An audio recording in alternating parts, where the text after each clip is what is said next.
If you could share your full name with us. Marita Wassman. And where are you?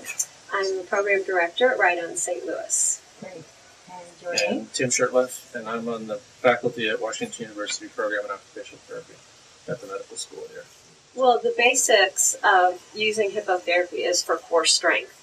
So when people are sitting on a horse and their hips are moving, they're basically able to be walking just as if the person were walking.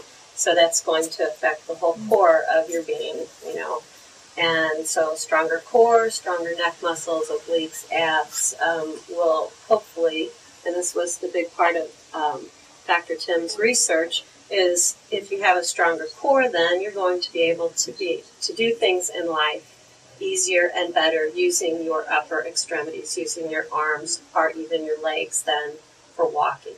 So it's going to very much change individuals' lives so that even simply taking a cup of water to your mouth, maybe brushing your hair, children outside at a playground being able to maybe use, the play equipment better. So I think that's the whole point of it, is changing people's lives for the better so that they can be more productive in life.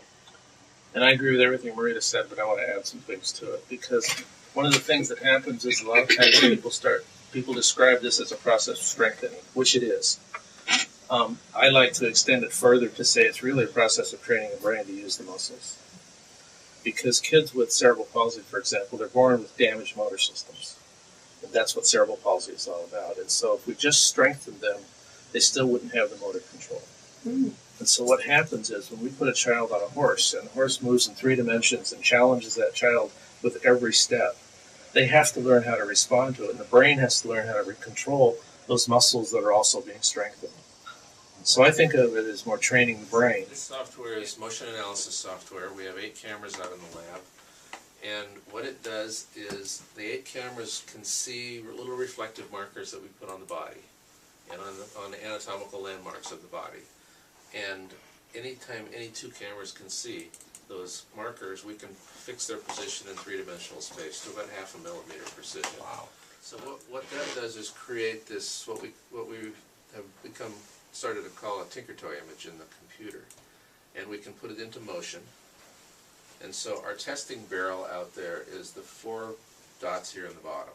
Okay. And all it does is challenge the child to maintain their stability. And so we've got a lot of different projects that we use this equipment for, but because basically it measures movement. Yeah. And anytime you have movement in a project or any kind of a test, then we can measure the movement.